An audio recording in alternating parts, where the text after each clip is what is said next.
Shalom. I want to give all praises to Yahweh, Bahashim Hawashai, Bahashim Rakakadash. Double honors to the apostles of Great Millstone, and Shalom to the hopeful elect on the four corners of the earth. Shalom.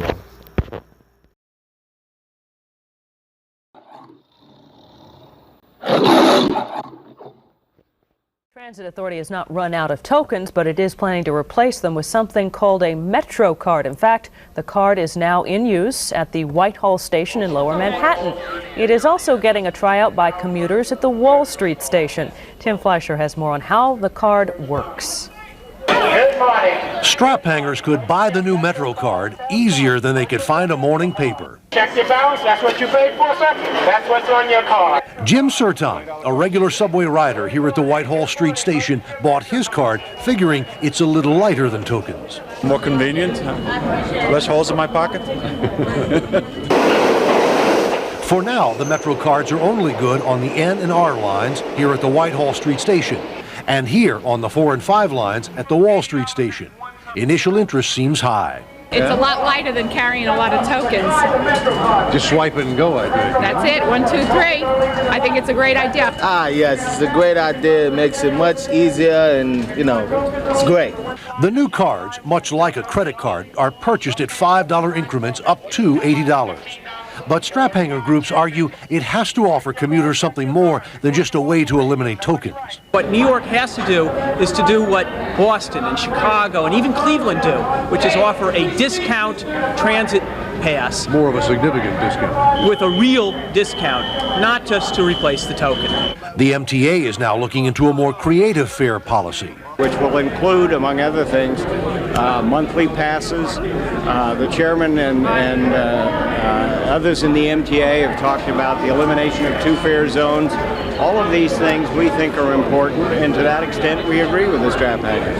By April, 70 more of the stations will have the system, with strap hangers at the remaining 400 stations in the city using MetroCard by 1995. Reporting from the Whitehall Street station, Tim Fleischer, Channel 7 Eyewitness News. Well, a milestone for the MTA's Omni payment system. The contactless fare readers are now up and running at half of all subway stations. This comes as more people are expected to use public transportation with Phase 1 reopening of New York City on Monday. Here's Eyewitness News reporter Tim Fleischer. MTA Omni, the contactless payment system, was rolled out on the 7 line at Queensboro Plaza and 9 other stations as MTA officials announced they are accelerating the timetable. We're ahead of schedule in terms of where we thought we'd be based on what we've gone through, and we're going to complete this project by year end on budget and on schedule. Omni is at 51% of all subway lines, a dozen more coming later this month. And they are also speeding up the Omni timetable on buses by 6 months. By the end of the year, every bus, system-wide, will have a validator installed. Hello, New York. The Omni rollout has started. Omni was rolled out in May of 2019. The $600 million effort to modernize the system is designed to alleviate overcrowding and reduce costs. Even a pandemic can't stop the Omni Express. And now, in the midst of the pandemic, it offers a safe, touchless way to pay. The contactless element does give people comfort, knowing that they can pay their fare without touching anything. And on Monday, for the Phase 1 return, it is stressed that subway riders use caution. The mask, I believe, is the real key. If you don't wear a mask, you shouldn't be riding the subway.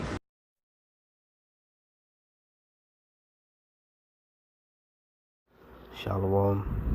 So, as you see in the first clip, that was back in 1994 when tokens were basically phased out through gradualism, and then the Metro card was phased in.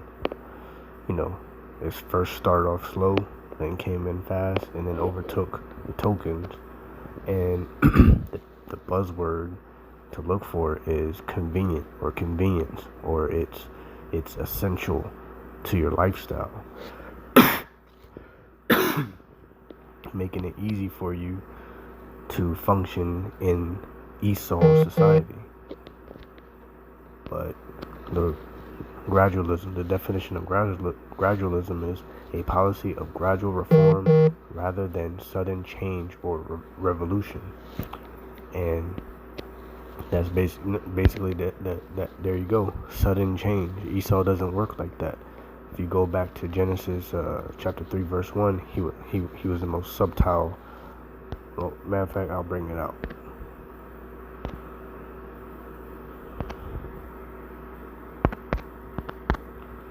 Genesis chapter 3 verse 1.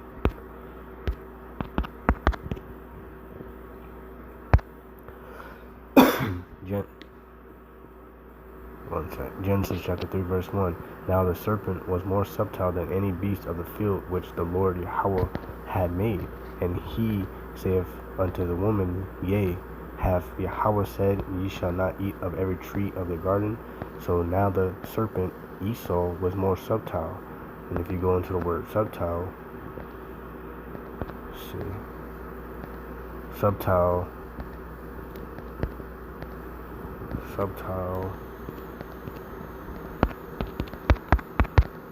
The definition of subtle is basically cunning, elusive, discerning, crafty. So Esau is crafty on bringing in the RFID chip. That's his plan, and he's telling you through the television, through the movies, you know, anything you can think of, the Simpsons, the cartoons, etc. Conditioning the minds of the people to accept basically the New World Order, going back to Genesis, the 11th chapter, with I believe Nebuchadnezzar building the Tower of Babel, bringing all the nations together. The Lord is all about division, but the main process, the main goal of his New World Order is to do what? Is to be like a god unto the people. So only the elect are not going to take the chip. Everyone else, some way, shape, or form, they're going to fold, they're going to tap, and they're going to take it. Revelation chapter 13 verse 16. And he causeth all, both small and great, rich and poor, free and bond, to receive a mark in their right hand or in their foreheads. And verse 17, and that no man might buy or sell, save he that had the mark, or the name of the beast, or the number of his name. So when you take that, when that chip really does come out, it doesn't matter if you're rich or poor, high prestige or low prestige, free or bond going into the people in the prisons and jails, to receive a mark in their right hand or in their foreheads. And it's not just going to be a right hand. If you don't have a right arm, it can go on your left hand or your left arm. It doesn't matter. And that because predominantly majority of the people on the earth, especially here in America, are right-handed. So just to paint a picture, because there's people out there that are assholes and be like, oh, what if you don't have a right hand? They'll put it in your. They can put it in your left hand. They can put it in your foot. And that no man might buy or sell, save he that had the mark, or the name of the beast, and the beast is Esau, or the number of his name, which is 603, basically 666. When you read verse 18, because he is the son of perdition. That is. That anything associated with Esau, a real Edomite, some way, shape, or form, through the spirit of Yahweh Shem Yahushai, the number 6 is going to come up, or they're going to throw up the 6, or everything is spiritual, so you have to have a spiritual eye to see it. And Esau shows it, like I said, in his movies, television, cartoons, books, etc.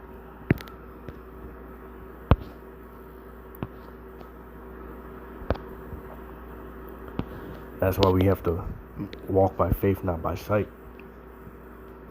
2 Corinthians chapter 2, verse 11. Lest Satan should get an advantage of us, for we are not ignorant of his devices. And like I said, what's that device? The RFID chip. What's another device? The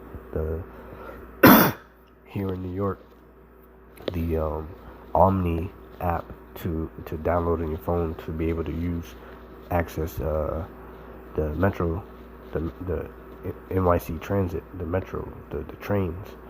You know,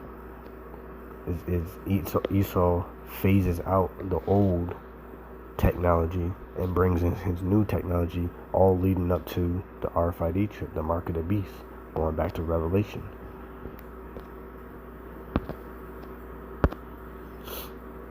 So, you know, this was straight to the point, but I mean, if the Lord's not dealing with you to understand and to understand what's about to happen, you know, the future prophecy of the chip, World 3, you know, that third woe going into Revelation, then, I mean, you need to pray to the Lord willing, you know his name, or know their name, and so they can sup with you and reveal it to you, because this is not a hard concept. You know, there's kids, Jake kids, that understand this better than grown-ups that are in the church. So, Lord willing, this is edifying and straight to the point. Kahala Yahweh Bashim Yahushai Bashir Kakadash, and, you know, Barakatam Alahayim.